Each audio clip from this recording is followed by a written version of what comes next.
Muy buenas tardes a todos, ¿cómo están? Soy Chayo Busquets, esto es Chayo Contigo, iniciando semana. Normalmente aquí en Chayo Contigo hablamos mucho del malestar de los niños y de los adolescentes como parte de esto que tenemos que enseñarles a ir tolerando, porque de eso va a depender un poco cómo se la pasan. Es decir, en la medida en la que van tolerando el malestar de la mejor forma posible, pues se la van a ir pasando bien en la vida, porque ese malestar es el que de alguna forma nos va preparando, nos va formando el carácter, ya que no hay manera de evitar el malestar. El malestar está todo el tiempo. Aún en las cosas placenteras hay que tolerar ciertos niveles de malestar. Pero pocas veces hablamos del malestar que necesitamos tolerar como papás.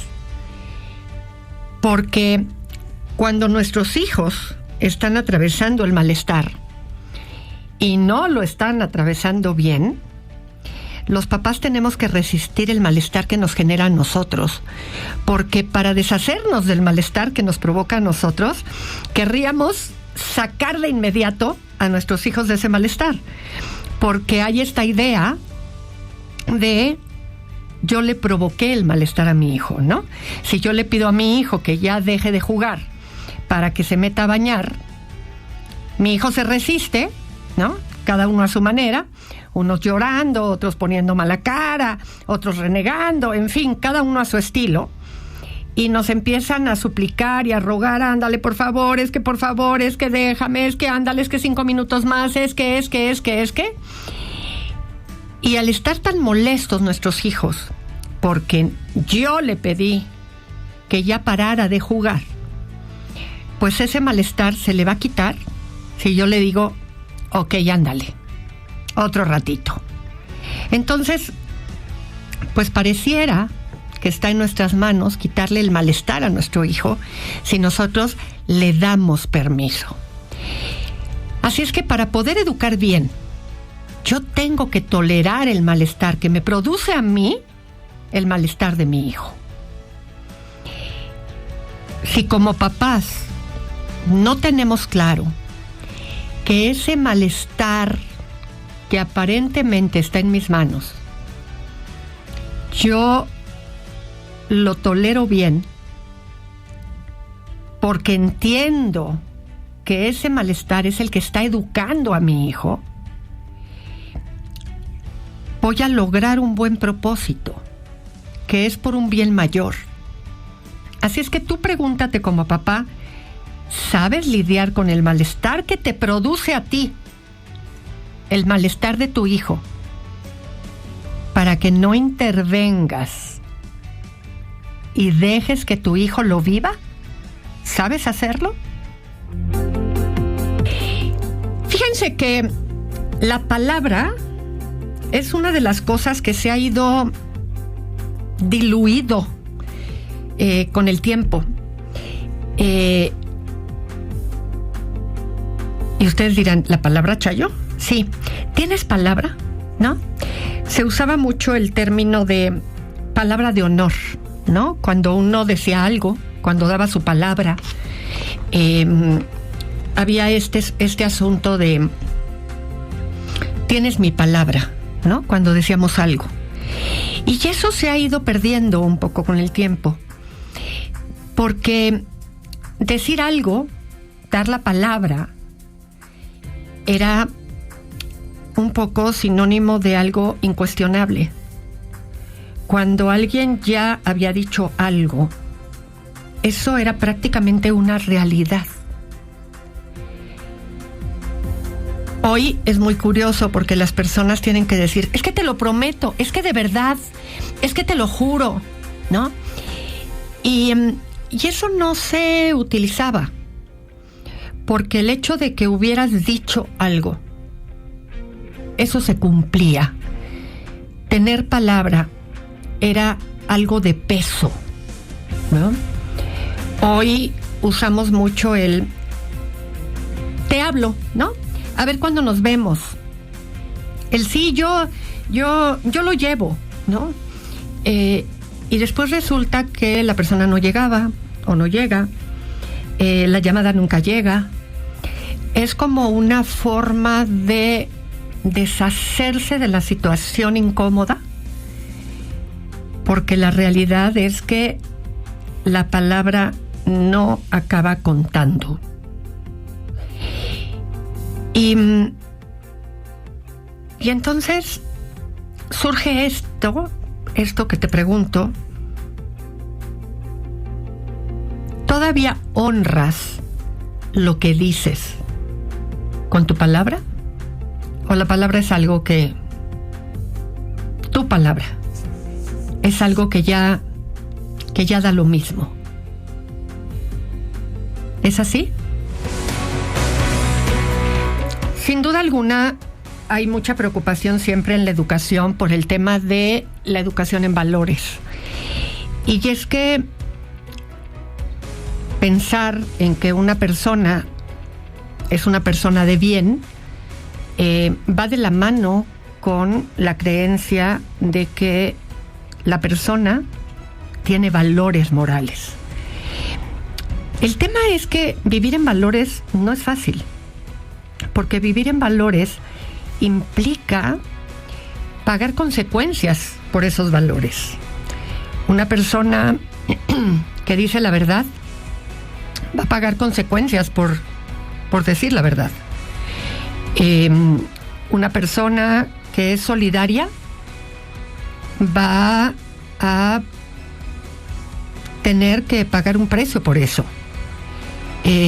Si unos niños en la escuela son solidarios con sus compañeros, pues van a tener que pagar la consecuencia que la escuela ponga por haber sido solidario con sus compañeros. Pero si es honesto un niño al decir quién cometió la falta determinada de sus compañeros, pues entonces los amigos seguramente lo van a acusar de soplón, de chismoso, y pues durante un tiempo, hasta que ese asunto pase a la historia, ¿no?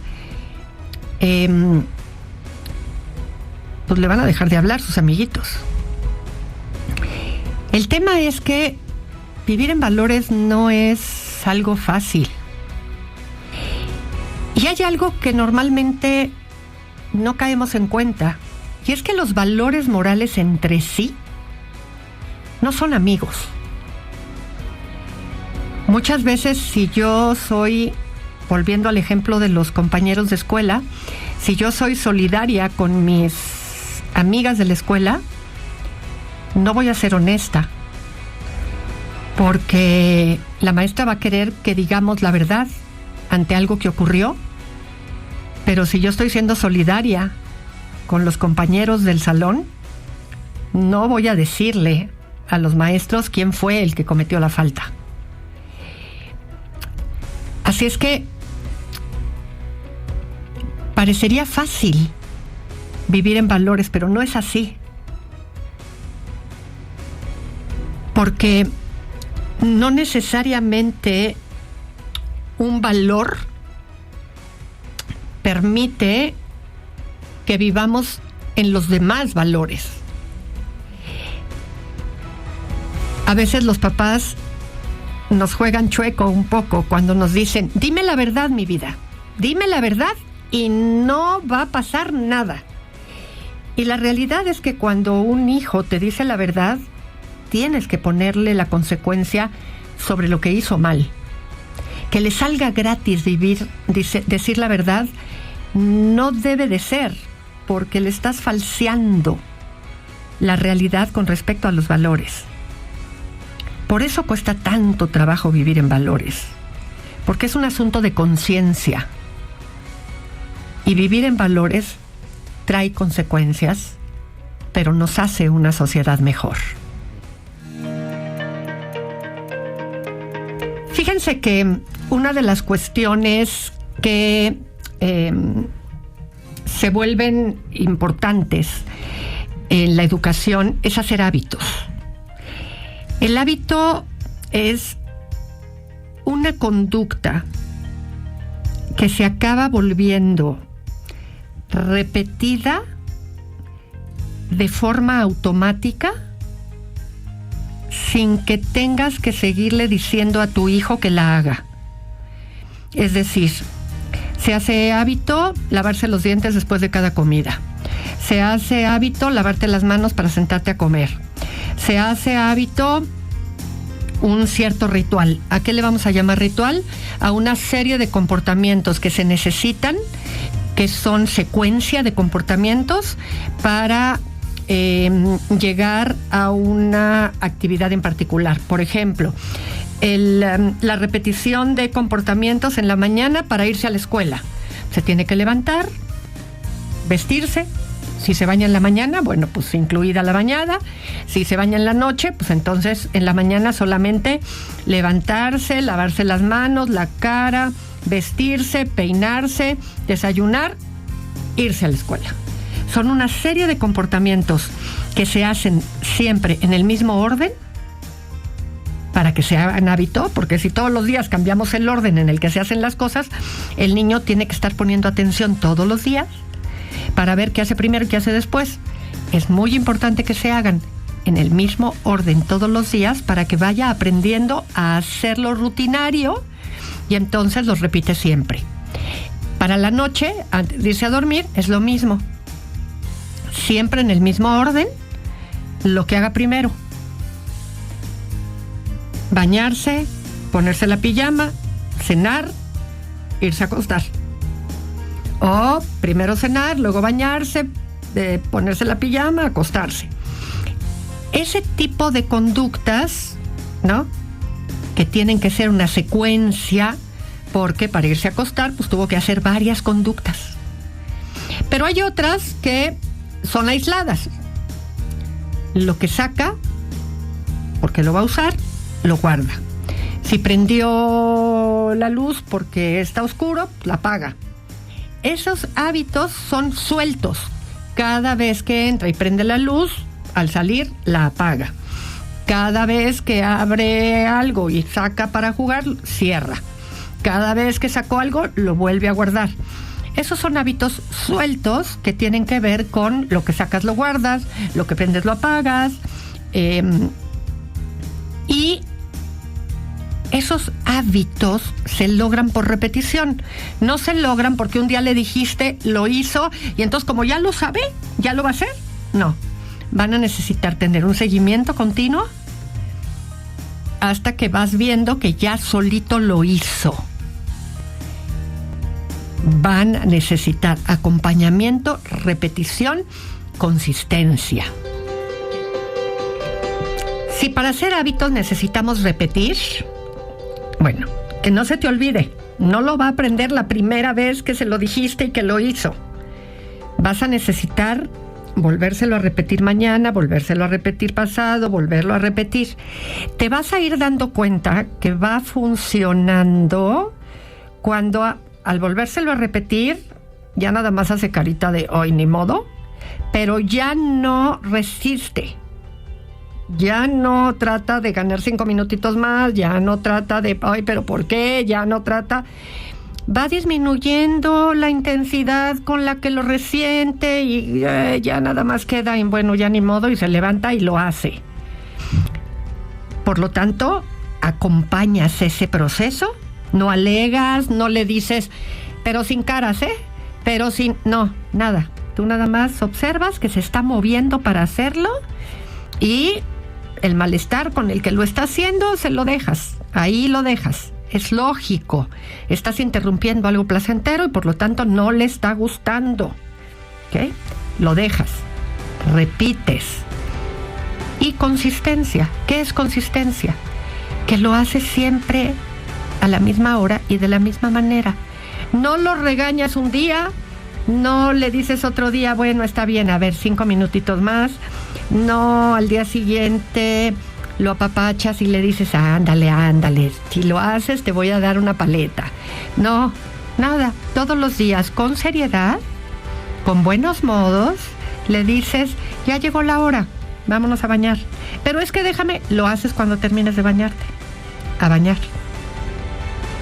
Y sigues la rutina. Ay, pero hoy prefiero cenar primero, ándale, por favor, porque no, te bañas, terminando de bañarte, la pijama, el no sé qué, ¿verdad? Y ahora sí a cenar. Y ese proceso lo repites todos los días de la misma manera. Y cuando empiezas a ver que ya empezó a meterse a bañar, que ya agarró la pijama y que no tuviste tú que decir el siguiente paso, te empiezas a dar cuenta tú que el ritual de seguimiento ya se está dando. Y eso te avisa que el proceso ya se empezó a automatizar. Así es que ya no te tienes que quedar en el baño en lo que lo hace. Ya puedes ir sacando la pijama. Eso te da datos de que ahí vamos. Bien, pues llegó el momento de decir hasta mañana. Que tengan una linda tarde. Nosotros nos escuchamos nuevamente mañana. Soy Chayo Busquets. Esto fue Chayo Contigo. Audiocentro.